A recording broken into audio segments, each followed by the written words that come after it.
Hey guys, so we're going to go over the KPZ 50T. Tier 9, it's an addition. It's like a little reward other than the Tier 10 that you get if you have a premium account when you complete the 100th stage of the Valor event. Still has a pretty good amount of time going on right now. You still have, I believe, 70 days. So you have time to get this vehicle. I think it was pretty good to go ahead and get it to let everybody know how it is before they get there, because it's not really something that everybody might want. It's still a pretty good tank. I really like this vehicle, but if you don't want to have a premium account at the time and you're kind of like, I don't know if I want to pay for a premium account right now, you do get gold throughout the event too, so you can make your decision then, but base your own opinion off of it after I go over it. So anyways, this is very closely related in my opinion to the Tier 9 Leopard, being very different, but it is the most closely related vehicle. I'll go over it, compare the two, and then we'll move on to the two games that I got. I'm going to try to go over it pretty quick. So let's get straight into that. Anyways, we'll go over to the modules. The horsepower is 900. Its horsepower per ton is 18. Not the best, not the worst. 60 forward, 20 reverse. It seems like it has some kind of it has a little bit of a acceleration. It's kind of sluggish, it feels, but it gets up to speed. It's definitely not a slow vehicle. And the 105. It is more closely related to a 100 millimeter that is Russian due to the alpha damage, but the penetration is very good, except that its heat penetration is a little bit lower at 310. It's 268 standard, like on its normal round, so that's good.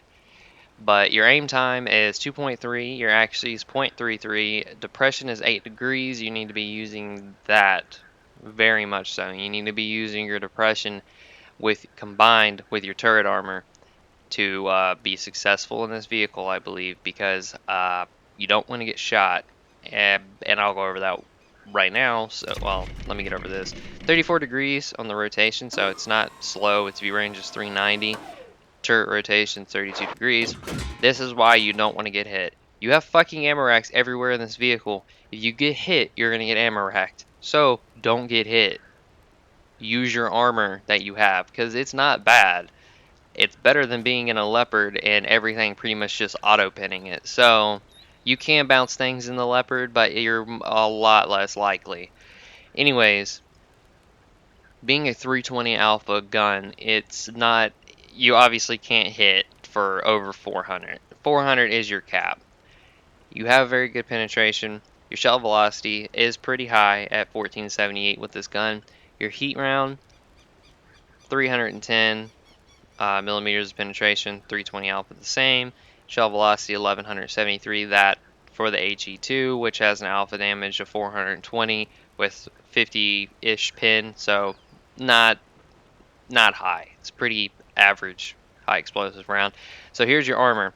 It is all pretty much focused in the front, so you need to keep your front and use your depression over ridge lines and peekaboo, basically. You have a pretty meaty portion of the front of your turret being 250, and it's mainly to the left of the gun or the right of the gun if we're looking to it at the front. 230 on the outer parts of that. 200, that is your weak point right there. It's some kind of sight, I believe, on this vehicle. You can see it's some kind of viewport. It's a small enough target that it's not the biggest issue. But if you're peekabooing pretty much and popping in and out, it's very hard to hit. If you're sitting still and you're close, a pretty accurate gun can put a shot through that pretty reliably. And then we get to the portions of it that are pretty much going to be an auto bounce on the outer portions of the turret. The rear plate is sort of a pike nose and it's 120 millimeters thick. If you're using your turret armor combined with a ridgeline, that comes damn near impenetrable, and 110 on the lower plate. And if you're above people poking your ridgeline, that becomes a pretty good target because it's going to become less angled, and it's not very angled anyways. But keep it hidden, you won't get hit. And then we move on to the sides of the tank that are 40 millimeters thick. And your ammo racks are everywhere from the sides because they are sitting directly on the sides of the body, and it does not take much to get in there to damage them, so keep that in mind as well. So let's look at the, well, not that. Let's look at this. Like I was saying, 320 alpha damage and 2.3, 33, went over that already. So let's go straight to the Leopard prototype and compare its gun that it has very quickly. I hit the wrong button. There we go. Alright. 268. It's the exact same. 330. 20 millimeters more than what's on the KPZ. 390 alpha compared to 320. Aim time 2.1 and 0.32 on the accuracy. So you do shoot faster than the Leopard, but you do not have the alpha and you do not have the heat pin, the accuracy, or the aim time. Accuracy is still pretty good though. You're not missing out on a whole lot of difference. The aim time though there is a significant difference, but it is not enough to justify it being that big of a deal compared to being like 2.5. 2.1 and 2.3 are very close, but still not like the fastest. But you do have a pretty decent aim time. You can get it lower too with crew skills and equipment and stuff like that. So anyways, I'm going to hop on over to the games, show you it, and then we will wrap up after that. Alright guys, so here is the first game on Steps. It is a tier 10 game, and it is not going to be some crazy 6,000-7,000 damage game. It's pretty decent game overall. Both of the games are going to be like that, except with the next one I am going to be top tier. And here is the accuracy, right into the turret cupola or commander's hatch of the WZ-120. And he is going to be focused on that bat chat that is sitting up there, and I'm just going to keep hitting him with this gun. So the reload of this gun can be knocked down quite a bit. Mine at the moment is a 7.94, which you can get lower with, like I said, more crew skills and more equipment. I only have the rammer and gun lane drive, I believe, on this. I'm training Brothers in Arms, and I did not put vents or anything on it. To me, I would rather have a faster reload than possibly giving it coated optics. Some people might disagree. To me, I'd rather have a faster reload considering that I only have 390, or I don't have 390 alpha. I have a 320 alpha, and I'm just used to. I would rather have a higher reload speed than or faster reload speed. But like I said, this thing is not sluggish. It's not as fast as a Leopard, but it moves pretty quickly. So I definitely don't want to get hit by that, and I definitely don't want to get hit by anybody else. But I am getting shot at by a Borsig, and there's some other people over that way. Not fully aimed in, completely missed. But I am a very low target, so I'm peeking with just my turret. He could hit my front. In the way this tank is shaped, if the terrain does not let you do it and you're peeking, chances are that the front of your vehicle is sticking out quite a bit, which could lead you to being shot in the front. But if you do it quick enough, you won't have to worry about it. I'm gonna get hit. UDES, Amarak, pretty pretty obvious that was gonna happen. Especially with how many Amaraks are inside of this damn thing, but it is still pretty good. So, still sitting on 1500 damage, about 1600, not the best, but also not the worst. I am going to fly around this corner. I am going to make a mistake, but I don't get shot. Well, I do, but Amarak, again, I kill him. my reload rate is now doubled. Yeah, it sucks, but it's still not the worst thing that could happen. And I personally, I have played the Leopard. I have played the Leopard prototype, but I don't have them on this account or my main account. But I have played them on other people's or on the test servers or whatever the case may be. And obviously, that is not the same as playing it live.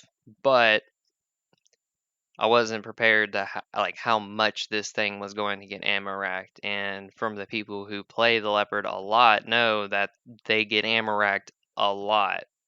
And I just wasn't expecting it to be that bad, but it is a pretty common thing. And I missed that shot. Now I have to wait 14 seconds before I can finish this guy off.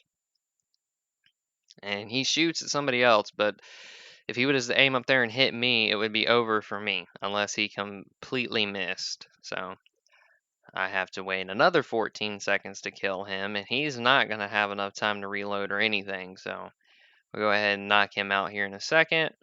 And then the last thing is a 60 TP. I find myself not having to use the heat rounds in this vehicle very often.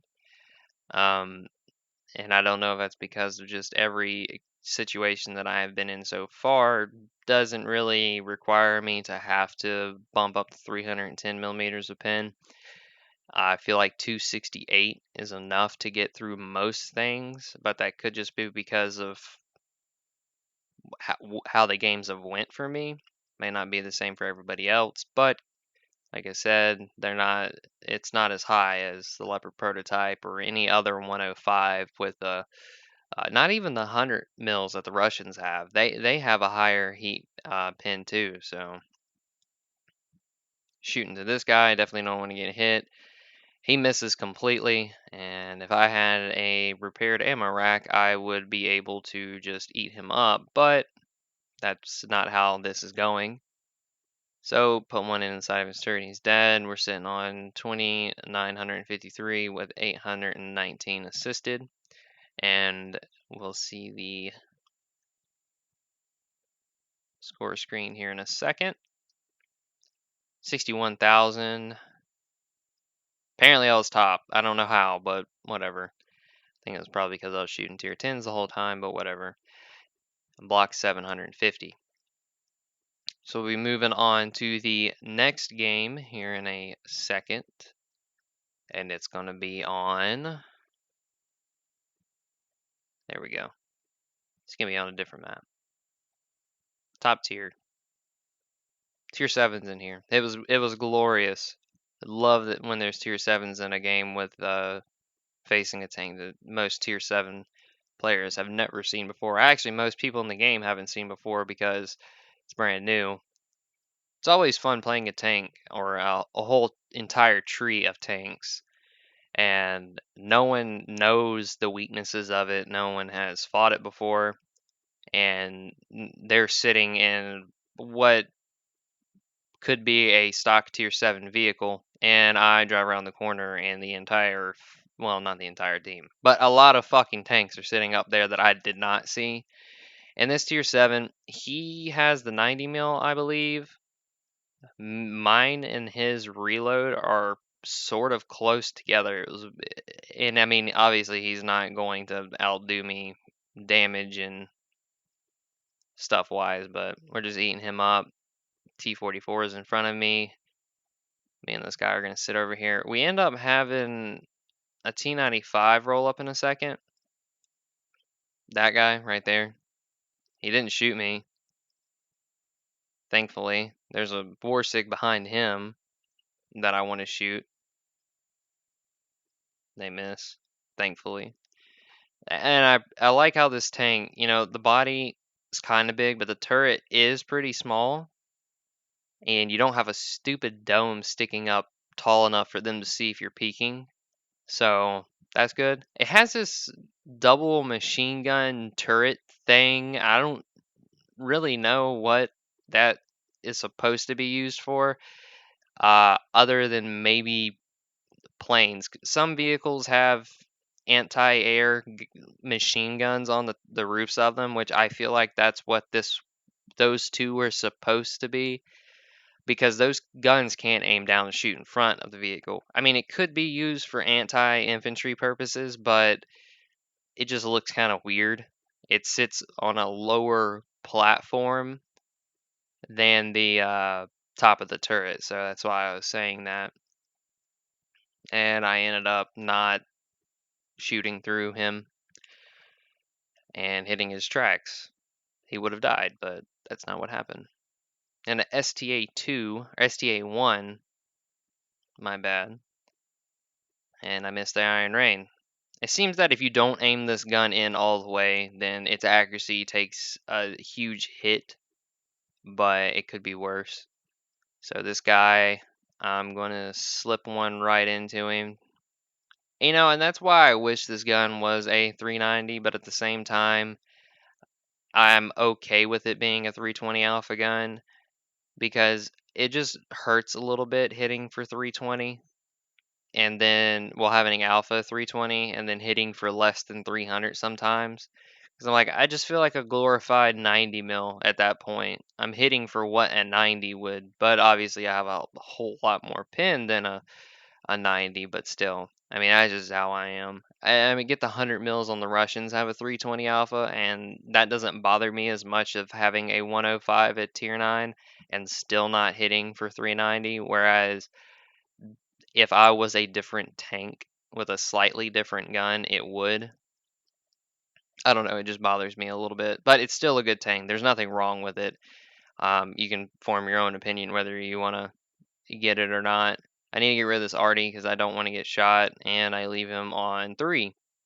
That's where if I had a 390 alpha gun, it would have killed him, but it's whatever. So I got a 5120 and the striker sitting down there, the STA-2 still hanging around. Put one into the striker. He's gone.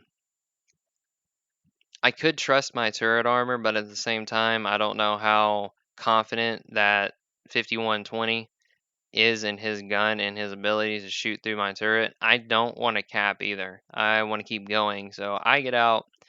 There's other guys in the cap that are up here with me. They're pretty much doing the same thing. They don't really want to cap either, it seems. It just happens we have to go through their cap to keep going towards the enemies.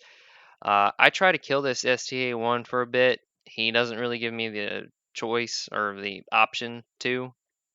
I missed that shot completely. This dude is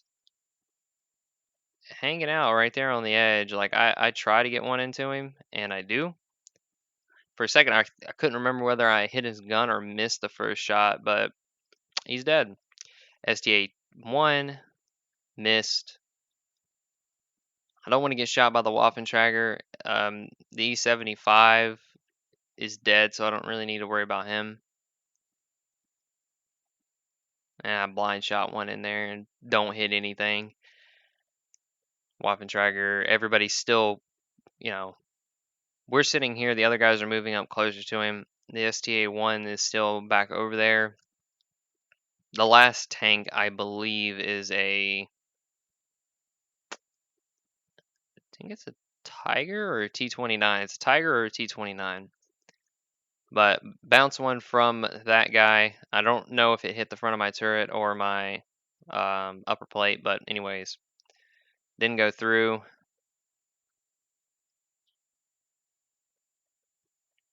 And this dude is dead now. So all that's left is a heavy tank and a Artie.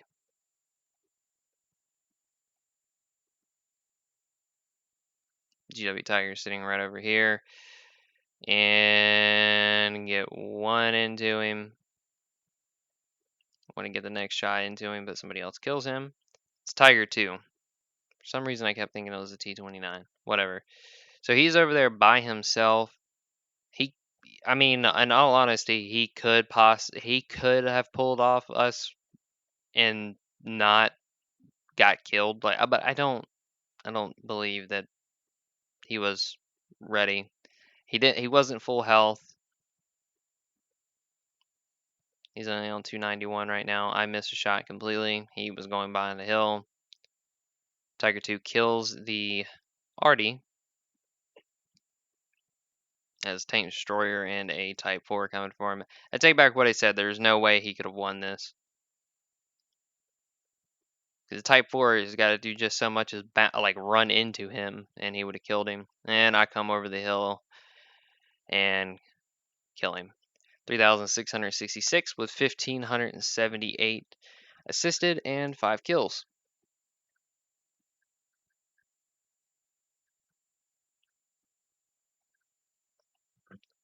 And that was a lot better outcome than the last game. Anyways, guys, if you want to see the tier 10 or the tier 6 or the Su-130PM, the other tanks from this event, let me know. But anyways, guys, I will see y'all later.